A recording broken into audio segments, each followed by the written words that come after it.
Alright, what's going on, guys? Trev back again, here to bring you another video. This one's going to be doing one of my weekly Q&A videos, and this one we're going to be talking about the description for the mid-season finale coming up.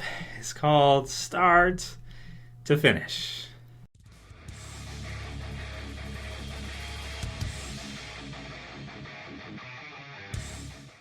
Right, so spoiler warning if you're not caught up on The Walking Dead. So I've got some questions for this week, but not as many as usual. So guys, keep sending me your questions for the Q&As because I'd like to make a video Saturday and Sunday if possible, but I don't know if I have enough there to really do one. So send me what you got, whatever ideas you guys have. So The Walking Dead Season 6, Episode 8 called Start to Finish. Really cool. So this is a mid-season finale. Yes, there's only 2 episodes left of this first half season for The Walking Dead Season 6. Been an incredible season. So people wanted me to interpret. This one was from, I believe it was username Viola Nolte. So this was a request from him, and basically wanted me to give my thoughts on the name for the description and the name for the finale. So, and then we'll do some other questions from you guys afterwards that are just kind of random Walking Dead stuff. So. Okay, start to finish. So what do we think in terms of the name? So to me, start to finish, it kind of sounds like, because at the beginning of the season with Season 6, you have this, the beginning episode where you have the huge horde that comes out, the big herd that comes out when the truck goes down and starts walking. So it's kind of like that's where the start is, and then the finish is going to be, I would think, Alexandria, right? That's where it eventually will finish. So the description reads, after having a few moments of peace, trouble finds its way to Alexandria yet again. Only this time, the threat might be too big to defeat.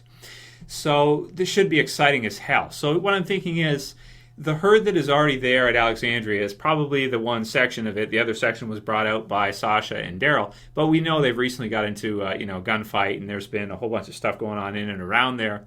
And we don't know exactly where the herd went. We have no idea where that herd went. We know it was there. We know they kind of broke off from them.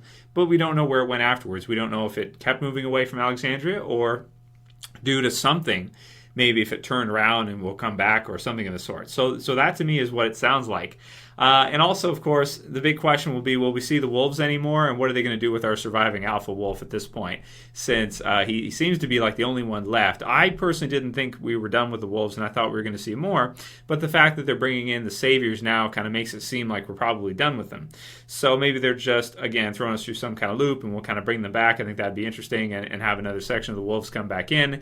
And maybe somehow the herd gets rerouted back to Alexandria. So some unknowns, but it should be a good mid-season finale. We know the mid-season finales are usually really good. This one's only 60 minutes, which we've had some extended episodes. So I kind of wish it was extended, but what are you going to do? it is what it is. They can't do every episode 90 minutes unless they were able to make more episodes for the season and extend it more, which it doesn't look like they're probably going to be able to do. It seems like 16 is the most they can crank out, which is why they added on Fear the Walking Dead, because it seems like they kind of maxed out with that. So this one is the mid-season finale, directed by Michael E. Satrazemis, and he has directed some pretty good episodes. He directed Try from last season, which was an awesome episode. He directed Slabtown, which is not the best compared to the others. And then he directed The Grove, which is one of the best episodes. I've seen some top 10 lists which has The Grove ranked as the best episode of The Walking Dead ever. I wouldn't put it there myself, but that's just based on my kind of taste. It's definitely one of the best episodes they've done ever. And it might be the best episode that doesn't feature Rick, the Grove, that doesn't have Rick in it at all, or Daryl, if you think about it like that. So for what it was, for the characters that it included, I think it was a pretty insane episode, a pretty amazing episode. So really looking forward to see what he's got for us in the mid-season finale. Again, spoilers are out there, guys, so heads up. If you don't want to know, I try not to know. I kind of don't want to know, even though I kind of already do. It's kind of one of those. Spoilers make everything kind of confusing and argumentative. People getting argumentative. People saying that I spoil things. I try not to. I try my best not to. But but I also want to make the video so we can talk about this different stuff. So there's the description for the mid-season finale, very anticipated episode.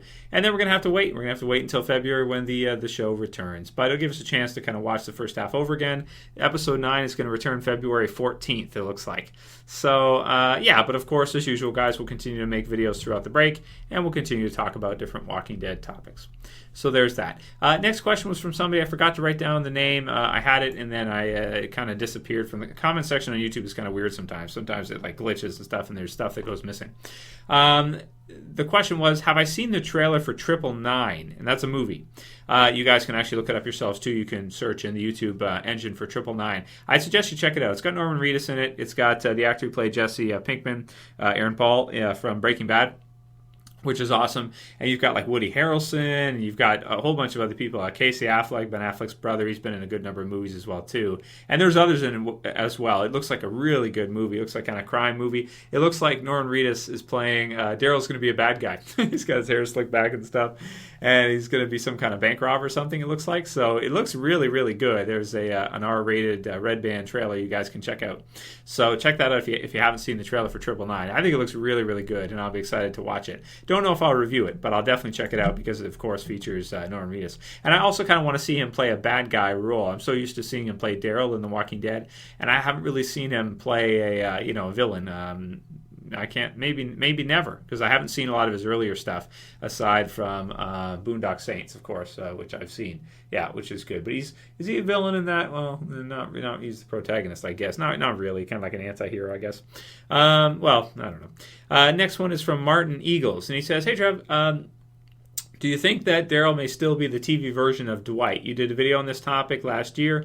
Could the character we saw and thought was Dwight in Always Accountable be just a distraction, and Daryl is indeed Dwight?" Great channel, Trev. Keep up the good work. Martin Stoke on Trent, UK, longtime viewer. So thanks, Martin.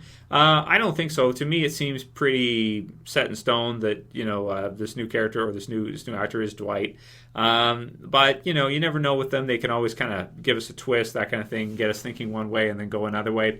They put a lot of work into the story like that, and they know how much we like to look into things with The Walking Dead, how much we love the show. So they throw us through some loops, knowing what we know from the comic books. Even sometimes they kind of mess with us a little bit in terms of what you think would happen or what you think is happening, and sometimes they go a different way. Good examples of that would be Baby Judith, and they've done some other stuff too as well, which has been pretty good all throughout. You guys have heard in my reviews, I've talked about a lot of different things they've done. Next one's from Kuin189. And he says, "Hey, Trev, love the vids. Got a question for Fear the Walking Dead for you. Do you think that the writers are setting the main group up to be an evil group, e.g. the torture, Maddison agreeing with the torture, Chris and Alicia destroying the house, etc.? Well, that wasn't really evil. I mean, like they're just messing around. And the owners are probably, everybody's dying, so it really doesn't, I don't see that as evil. It's like whatever. I just feel like they are setting it up in a way, and Travis is the only good character. A good plot for season 2, perhaps, is the group turning on Travis and having to kill him by the end of the season. Your thoughts?" Well, I don't know about that part, but I do agree with you that Fear the Walking Dead, again, like all the little subtleties and the care and the detail they put into the shows, Fear the Walking Dead could refer to the group, the survivors, and that other people should be afraid of them, should fear them over time. So I think that's what we probably will see with that kind of the Breaking Bad approach, the Walter White transformation approach, and I think that's what they're doing with Travis, granted if he is to survive. If not, it might be Kim Dickens' character instead. So we'll see. But yeah, good stuff. Next one's from the Noob Tube. Nice. Hey, Trev, I love the videos. Keep producing amazing content for us comic nerds to really geek out on. Haha. I have a quick I guess he left out a question, which could possibly be a video in and of itself. Q&A question. Negan in the comics is profoundly known for his poor language, racism, and sexism. However, do you think AMC will have to tone down Negan? Negan isn't the same without his swearing and poor manners, right? I look across the web to try and find guidelines for TV and language, and from what I can tell, AMC have to almost completely tone down Negan to season 1 Carol level. Okay. I'd imagine they are allowed some swearing because of shows such as Game of Thrones. Well, that's HBO. So that's a totally different animal. HBO can do nudity, swearing, whatever they want. It's their network. They can, brutal stuff. They do. If you kill babies, that's in mass. That's you can basically do anything, especially like right after or during a sex scene. This kind of stuff. I mean, HBO can do whatever they want. So you can't compare to that. All in all, my question is pretty much, do you think AMC will have to tone down Negan's language dramatically? Will it un-Neganify Negan nice. by toning down his language? And what do you think the AMC can get away with in terms of Negan's attitude, language, and psyche? No, you're absolutely right 100%. There's no way around it. They're going to have to tone him down. Unless they use censorship beeps, which I cannot see them doing. They have to change his language. They have to tone him down, at least in terms of the words. However, they can put in place, they can substitute other words, maybe kind of some off the nose, that's a writing style, off the nose, kind of silly nicknames and things like that to call people, or stuff where they're not swearing, but maybe replace Negan's potty mouth with the F word with some other kind of word so that he can, draw to it every so often. So we'll see what they choose to go with. But like I said, I don't know in recent video. I don't know if he's going to be as good as the comic book series version, just because of all of that, and because that's so much of Negan as a character is his, how derogatory and how just awful he is in terms of his language and persona. That's his persona. I mean, that's him. Like, that's what he is. The way I read Negan, if Negan stops swearing for a while, I think something is weird. Something's up, So it's like something's wrong with him.